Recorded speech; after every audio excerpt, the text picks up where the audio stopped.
जो हालात हैं वो आपके सामने है। बहुत दिनों से अच्छे दिनों के इंतजार हो रहे हैं जी। आप लोग भी कर रहे होंगे अच्छे दिनों के इंतजार, बोलो। अच्छा ईमानदारी, हमने भी बहुत पहले पढ़ा था, पेपर में अखबार में आया था अच्छे दिन आने वाले हैं, बहुत सारे लोग इंतजार कर रहे थे। आप में से कौन कौन इंतजार कर रहा है? अच्छे दिन का इंतजार कौन कौन कर रहा है बताओ? अरे शर्मा क्यों रहा है यार?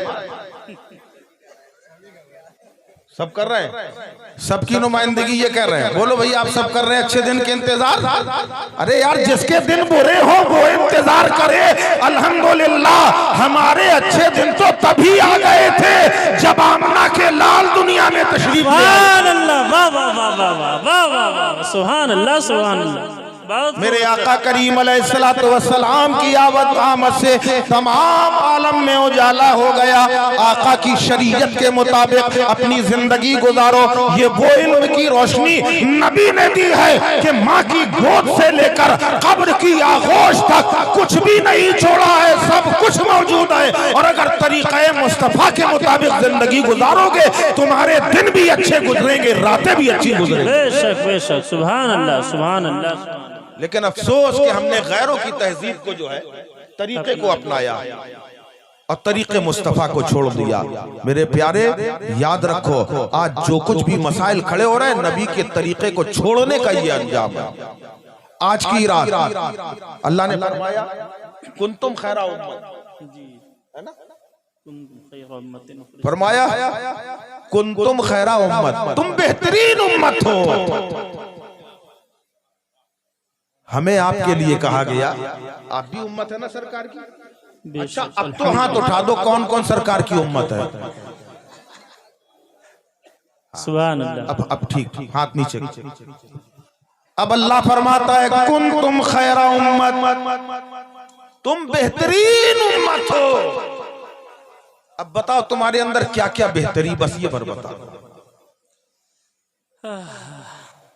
अल्लाह, नमाज पढ़ते हो कि नहीं?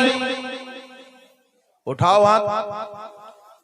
पढ़ने वाले पढ़ने वाले पढ़ने वाले, ये वो जगह है जहां खुद मलाइका भी होते हैं, अल्लाह के हबीब भी आते हैं। तभी कहा जाता है ये बज़्म अकीदत है, बैठो तो करीने से इस बज़्म में आते हैं सरकार मदीने से। सुभान अल्लाह सुभान अल्लाह, वाह वाह वाह। कितने नमाजी हैं भाई? अल्लाह इन नमाजियों के सदके सबको नमाजी बना दे।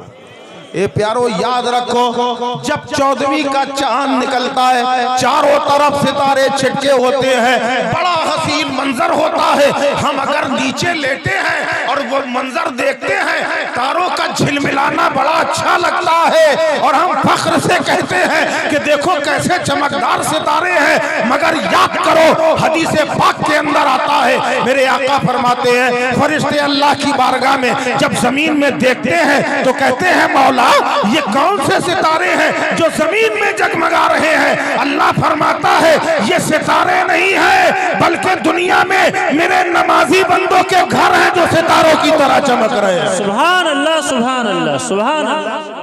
तुम अपने घरों को चमकाना चाहते हो, अगर तुम अपने घरों में बरकत लाना चाहते हो, अगर अपने घरों को बेहतर बनाना चाहते हो, प्यारे नमाज पढ़ो, तरीक़े रसूल को अपनाओ। मस्जिद में जो आदमी जाता है, मस्जिद में नमाज़ी जाता है जी, अच्छा लग रहा है?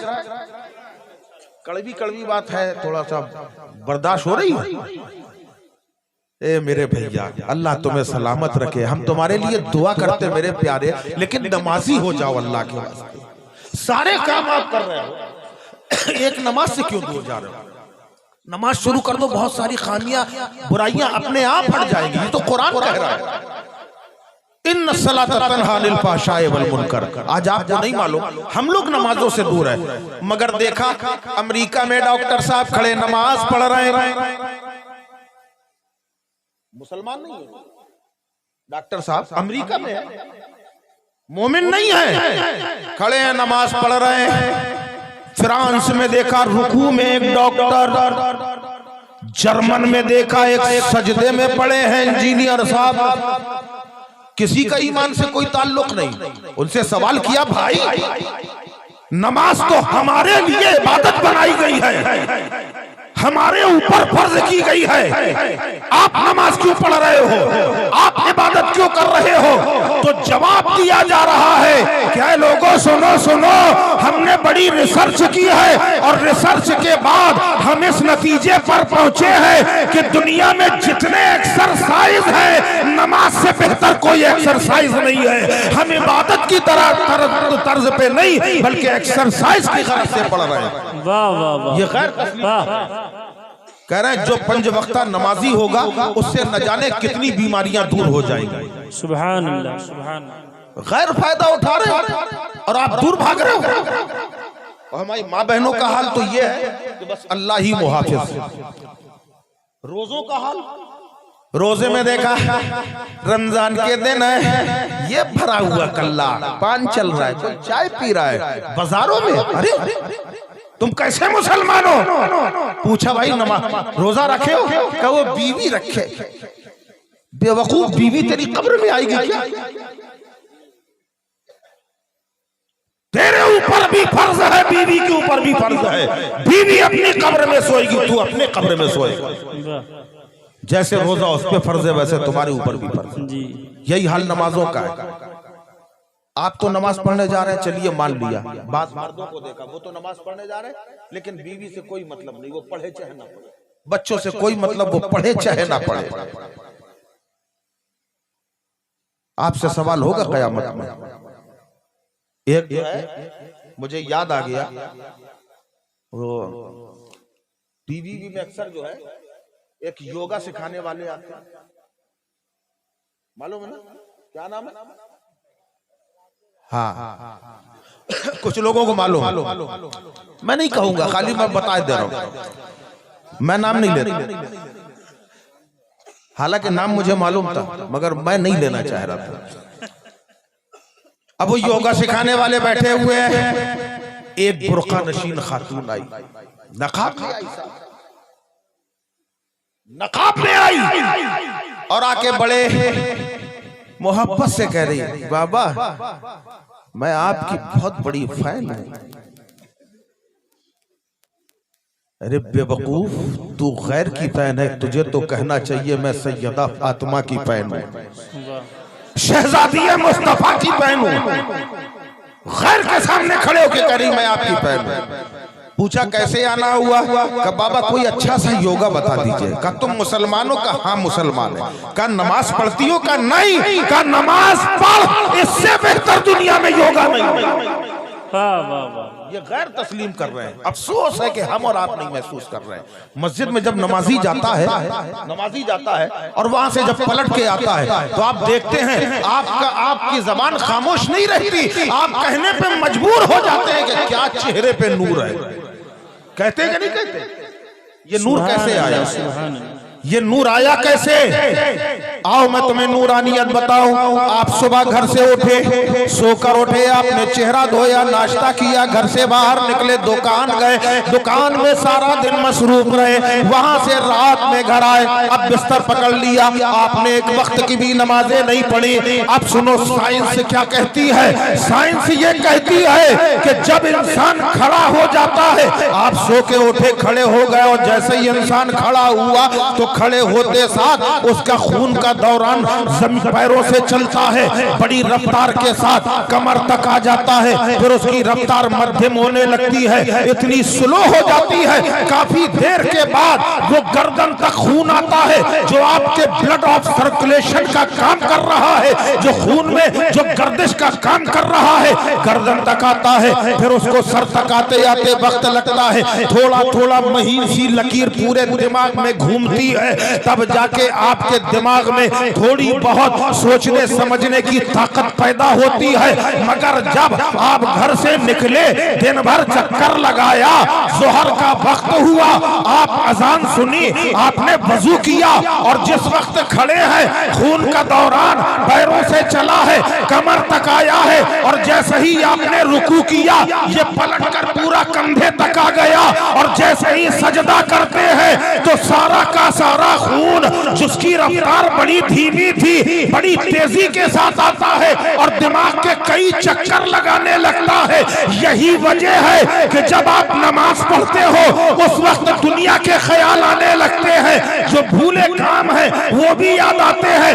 मतलब ये है कि जो नमाजी होता है उसका दिमाग काम अच्छा करता है। यही वजह है कि दुनिया में 313 थे और नमाजी थे, सारे जमाने में हुकूमत कर गए। आज अरबों खरबों है, बेनमाजी है, मगर अफसोस जलीलो ख्वार होते चले जा रहे हैं। अल्लाह अल्लाह, सच है खाली वाहवा करने का मौका नहीं, ये इबरत का मकाम। हमें अफसोस करना चाहिए, अपने आप को बदलो। हम ये नहीं कह रहे कि लड़ो भिड़ो, इत्तेहाद कायम करो, आपस में एका होना चाहिए, मोहब्बतें कायम होना चाहिए, नमाजी होना चाहिए। कल जब रोजे कयामत आपको अल्लाह की बारगाह में पेश किया जाएगा, आज की रात ही है व्रत की रात, निजात की रात है, ये शबे बारात नहीं है। वो बारात जिसमें आप लोग गए थे वो नहीं है, ये इसको कहते हैं शबे बराअत, निजात की रात, बख्शिश की रात है। ये कई मौलाना हजरात ने आपको बताया भी होगा। अल्लाह ताला आसमान खास पे तजल्ली फरमाता है, पहले आसमान में आ जाता है, तजल्ली फरमाता। अल्लाह अकबर, कितना रहीम है मेरा रब, कितना करीम है। चाहे जितने गुनाहगार हो, आज अल्लाह क्या हो गया भाई, ये मौके जिंदगी में बार बार आते नहीं। अच्छा जिसको उठना उठ जाओ, फिर जो बचेंगे उनमें तकलीफ। कोई उठना चाहता है? अच्छा तो दरूद पाक पढ़ के सुना दीजिए। अल्लाहुम्मा सल्ली अला सय्यदना मौलाना मुहम्मद मुबारक वसल्लम सल्लल्लाहु अलैहि वसल्लम अलैका या रसूलल्लाह सल्लल्लाहु तआला अलैहि वसल्लम। आज की रात अल्लाह आसमान खास में, पहले आसमान में जलवगर हो जाता है, तजल्ली फरमाता है और इरशाद फरमाता है कोई, सुभान अल्लाह, बोलो सुभान अल्लाह। अल्लाह खुद फरमाता है कोई जो आज मुझसे बख्शिश तलब करे मैं उसे बख्श दूं। कोई है जो मुझसे दौलत मांगे दौलत दूं, कोई इज्जत का तलबगार हो उसे इज्जत दी जाएगी, कोई किसी को हुकूमत दरकार है हुकूमत दी जाएगी। जिसे आज जो मांगना है वो मांग ले। आज अल्लाह मेहरबान है, आज अल्लाह तो हमेशा ही मेहरबान है, मगर आज की रात अल्लाह खुद फरमा रहा है मांगो, जिसे जो मांगना है मांग लो। औलाद चाहिए मांग लो, इज्जत चाहिए मांग लो, शोहरत चाहिए मांग लो, अल्लाह अता करेगा, मगर मांगने का तरीका होना चाहिए। हर ऐसे नहीं मांगा जाता। जब मांगो तो अल्लाह की रहमत का वसीला लगाओ, सुभान अल्लाह की रहमत का वसीला लगाओ। अब मुझे याद आ गया, कुछ छूटा तो नहीं अभी तक, बीच में कोई वाकया अधूरा छोड़ दिया हो हमने? अभी तो नहीं छोड़ा, मुझे याद पड़ रहा। चलिए खैर, अल्लाह की रहमत को वसीला बनाओ। हजरत मूसा कलीमुल्लाह अलैहिस्सलातु वस्सलाम ने एक बार अल्लाह से कहा, ए परवरदिगार, इस वक्त दुनिया में तेरा सबसे ज्यादा गुनाहगार बंदा कौन? मैं उससे मिलना चाहता। क्या कहा? सबसे ज्यादा गुनाहगार बंदा कौन? पूरी दुनिया में। खाली इतने मजमे की बात नहीं कर रहे हैं। मूसा अलैहिस्सलाम ने कहा, ए परवरदिगार, इस वक्त जो रूए जमीन में सबसे ज्यादा गुनाहगार बंदा हो, मौला मैं देखना चाहता हूँ कौन है। अल्लाह ने इरशाद फरमाया, बस्ती के बाहर चले जाओ, बस्ती के बाहर चले जाओ, सूरज निकलने के पहले जो जंगल से मतलब बस्ती से बाहर जाए, बस चुपचाप उसको देख लेना, वही सबसे बड़ा गुनाहगार है, सबसे बड़ा बदकार वही है। मूसा अलैहिस्सलाम फजर से पहले पहुंच गए, देखा एक शख्स चला रहा है, अपने छोटे से बच्चे को अपने कांधे में लिए, जंगल की तरफ, बस्ती से बाहर जंगल की तरफ जा रहा था, बच्चे को लिए जा रहा था। मूसा अलैहिस्सलाम को बड़ा अफसोस हुआ, उससे कहा तो कुछ नहीं लेकिन दिल में अफसोस हुआ कि बताओ कैसा शख्स है कि सारे इंसानों में इस वक्त सबसे बदबख्त, सबसे बुरा इंसान, सबसे ज्यादा गुनहगार ये शख्स है। कोई बात नहीं, चले आए, वो चला गया। अब यहाँ पे मूसा अलैहिस्सलाम को एकदम ख्याल आया कि हमने सबसे बुरे शख्स के बारे में तो अल्लाह से पूछ लिया, जरा जो इस वक्त सबसे अच्छा है उसके बारे में भी तो पूछा जाए। काए परवरदिगार, तमाम रूए जमीन के अंदर इस वक्त तो जो सबसे ज्यादा तेरा महबूब बंदा है उसका भी दीदार करा दो। अल्लाह ने फरमाया जहां तुम गए थे वहीं जाके खड़े हो जाओ, सूरज डूबने के पहले जो सबसे पहले बस्ती के अंदर दाखिल हो वही मेरा सबसे ज्यादा नेक बंदा है। सुभान अल्लाह, वही सबसे ज्यादा नेक बंदा है। अब मूसा अलैहिस्सलाम गए, सूरज डूबने वाला है, जैसे ही देखा सूरज डूबना शुरू हुआ वही शख्स चला रहा बच्चे को लिए, वही शख्स जो सबसे ज्यादा गुनहगार था, वही शख्स उसी बच्चे को लिए चला रहा। अब मूसा अलैहिस्सलाम को बड़ी हैरत हुई, अल्लाह ये निकल गया, अल्लाह की बारगाह में अर्ज किया, ए परवरदिगार तू सच्चा, तेरा फरमान सच्चा। आए मौला, जब मैंने गुनहगार को देखना चाहा तूने इसी को दिखाया, जब नेक और परहेजगार को देखना चाहा तब भी इसी को दिखाया। ये मामला क्या है? अल्लाह ने इरशाद फरमाया, सुनो मूसा, ये गुनहगार था, बदकार था, सबसे ज्यादा बदकार था। जब ये गया है, इसके कांधे पर इसका बच्चा बैठा हुआ है, जब ये जंगल में दाखिल हुआ है, इसने अपने बाप से पूछा, अब्बा ये पेड़ तो बड़े बड़े हैं, जंगल बहुत बड़ा नजर आ रहा है। उसने कहा हाँ बेटा। कहा अब्बा ये जंगल इतना बड़ा है, क्या जंगल से भी बड़ा कुछ होता है? तो इस बाप ने कहा था कि जंगल से बड़ा बेटा, जंगल से बड़ा अगर कुछ होता है तो पहाड़ होता है। वो जो सामने बड़ा सा पहाड़ दिख रहा है वो जंगल से भी बड़ा है। अब उसने, बच्चे ने पहाड़ को देखा, पहाड़ की ऊंचाइयों को देखा, पहाड़ के फैलाव को देखा। उसने कहा हाँ अब्बा आपने सही कहा है कि जंगल से बड़ा पहाड़ है, मगर पहाड़ से बड़ा तो कुछ नहीं होता होगा क्योंकि ये खुद ही इतना बड़ा है। कहा बेटा पहाड़ से भी बड़ा होता है। वो देखो सामने जो समंदर दिख रहा है, न इसका यहाँ तक छोर है, न इधर छोर है, न उधर छोर है, उससे बड़ा समंदर है। बेटे ने समंदर को देखा, कहा अब्बा ये सच है, जंगल से बड़ा पहाड़ है, पहाड़ से बड़ा समंदर है, मगर अब मुझे लगता है कि समंदर से बड़ा कुछ नहीं है। तो उस बाप की आंखों में आंसू आ गए। कहे मेरे लाल सुन, अगर इससे बड़ा कुछ है, समंदर से भी बड़ा कुछ है, तो वो मेरे रब की रहमत है जो गुनहगारों को समेट लिया करती है। इसलिए जब इसने मेरी रहमत को सबसे बुलंद बताया, मैंने सारे गुनाहों को माफ करके अपने असाई से अपना महबूबे बारगाह बना।